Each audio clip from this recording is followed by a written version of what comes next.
ভারী বৃষ্টি আর উজানের ঢলে পানি বাড়ছে নেত্রকোনা এবং শেরপুরের নদ নদীতে। যদিও এখন পর্যন্ত বন্যার কোনো শঙ্কা নেই বলে জানিয়েছেন পানি উন্নয়ন বোর্ড। এ নিয়ে আরও বিস্তারিত জানতে নেত্রকোনা থেকে যুক্ত হচ্ছেন সহকর্মী পারভেজ ইমরান এবং শেরপুরের খবর জানাবেন মুরাদ হোসেন। শুরুতেই যেতে চাই নেত্রকোনায়, কি অবস্থা? পানি বেড়েছে, বিপদসীমার কত সেন্টিমিটার উপর দিয়ে যাচ্ছে পানি, বিস্তারিত জানতে চাই। তামান্না, ধন্যবাদ আপনাকে। গত কালকে থেকে গত চব্বিশ ঘন্টায় প্রায় 12 ঘন্টায় কিন্তু বৃষ্টিপাত হয়েছে নেত্রকোনাতে। বিশেষ করে নেত্রকোনার যে পাহাড়ি অঞ্চল রয়েছে, যেটা সীমান্ত অঞ্চল বলি আমরা, কলমাকান্দা এবং দুর্গাপুর, সেই পাহাড়ে কিন্তু বৃষ্টি হয়েছে। আর পাহাড়ে বৃষ্টি হলে কিন্তু নদ নদীর পানি যথেষ্ট বেড়ে যায় নেত্রকোনাতে। আর বিশেষ করে নেত্রকোনার কলমাকান্দার যে কংস নদী রয়েছে, সেই কংস নদী, বুগাই এবং কলমাকান্দার উবদাকালী নদী, এই নদীগুলোতে কিন্তু পাহাড়ের যখন বৃষ্টিপাত হয় তখন কিন্তু পানি আসলে বৃদ্ধি পায়। আমরা আপনাকে জানিয়ে রাখি, এখন পর্যন্ত যদিও বৃষ্টিপাতের কারণে, ভারী বর্ষণের কারণে পানি বৃদ্ধি পেয়েছে, কিন্তু নেত্রকোনার সবকটি নদ নদী কিন্তু এখন পর্যন্ত বিপদসীমার নিচে রয়েছে বলে আমাদেরকে জানিয়েছে পানি উন্নয়ন বোর্ড। পাশাপাশি এখন পর্যন্ত নেত্রকোনাতে বন্যার কোনো সংখ্যাও নেই, বা সম্ভাবনা খুব তাড়াতাড়ি যে বন্যা হবে এমন কোনো সম্ভাবনার কথাও কিন্তু আমাদেরকে পানি উন্নয়ন বোর্ড বলেনি। যদিও নদ নদীর পানি বৃদ্ধি পেয়ে বা বিপদসীমার নিচে যেহেতু এখন পর্যন্ত আছে, কিন্তু আসলে জেলেদের জন্য কিন্তু এটা একটা বিশাল সুবিধার ব্যাপার রয়েছে। নেত্রকোনার যে নদীগুলো রয়েছে, সেই নদীর পাশাপাশি খাল এবং বিলগুলোতে কিন্তু তারা মাছ ধরার একটা ব্যস্ত সময় পার করছে জেলেরা। যদিও নেত্রকোনার খালিয়াজুরির যে হাওর রয়েছে, খালিয়াজুরির হাওরে বা হাওর অঞ্চল যেগুলো রয়েছে নেত্রকোনা, সেগুলোতে কিন্তু 28 জুন পর্যন্ত কিন্তু মাছ ধরা বন্ধ রয়েছে। কিন্তু অন্যান্য যে অঞ্চলগুলো রয়েছে, সেগুলোর যে খাল রয়েছে, বিল রয়েছে, সেগুলোতে কিন্তু মাছ ধরাতে ব্যস্ত রয়েছে জেলেরা। এর পাশাপাশি নেত্রকোনার যে সব থেকে বড় আরো দু একটি নদী রয়েছে, মগরা নদী, তারপর আপনার ধনু নদী, সেগুলো কিন্তু বিপদ সীমার নিচ দিয়ে প্রবাহিত হচ্ছে।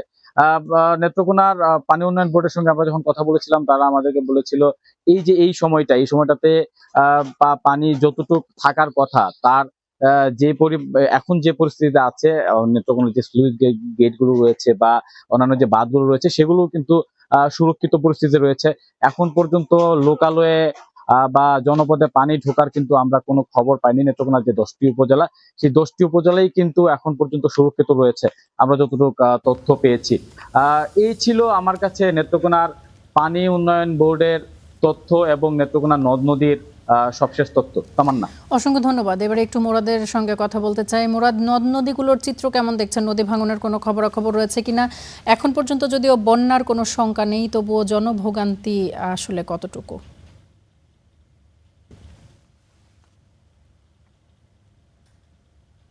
না, যেমনটি বলছিলেন, নদ নদীর পানিগুলো কিন্তু গতকাল সকাল থেকে বৃষ্টি না থাকায় কিন্তু ধীরে ধীরে কমতে শুরু করেছে, এবং কি পানিগুলো নিম্নাঞ্চলে নেমেছে, যার কারণে কিন্তু নিম্নাঞ্চলে আমরা দেখেছি যে জলাবদ্ধতার সৃষ্টি হয়েছে। অন্যদিকে যে নদীর তীরবর্তী যারা রয়েছে, তাদের মধ্যে কিন্তু স্বস্তি নেমে এসেছে।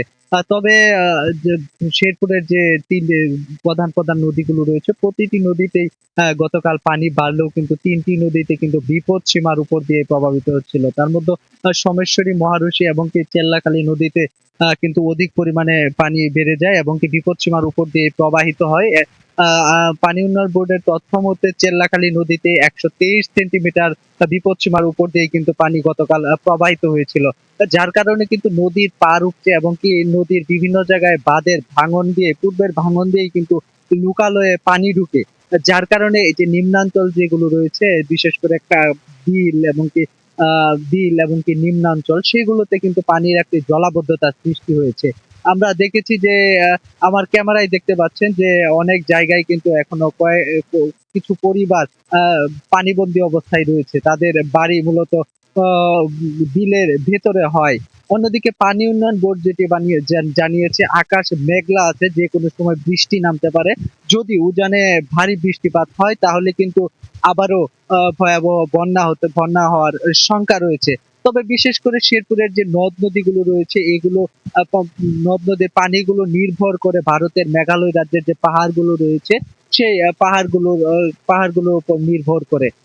ভারতের যে ভারতের যে মেঘালয় রাজ্যের উঁচু পাহাড়গুলো রয়েছে, সেই পাহাড়ের পানিগুলোই কিন্তু শেরপুরের নদী দিয়ে প্রবাহিত হয়, যার কারণে কিন্তু ভরে যায় নদ নদী। তামান্না, এই ছিল শেরপুরে নদ নদীর সর্বশেষ। মুরাদ, অসংখ্য ধন্যবাদ আপনাকে আমাদের সঙ্গে যুক্ত হবার জন্য। দর্শক, অতিরিক্ত বৃষ্টিতে নদ নদীতে পানি বেড়েছে সেই খবরাখবর আমাদেরকে আমাদের সহকর্মীরা জানাচ্ছিলেন।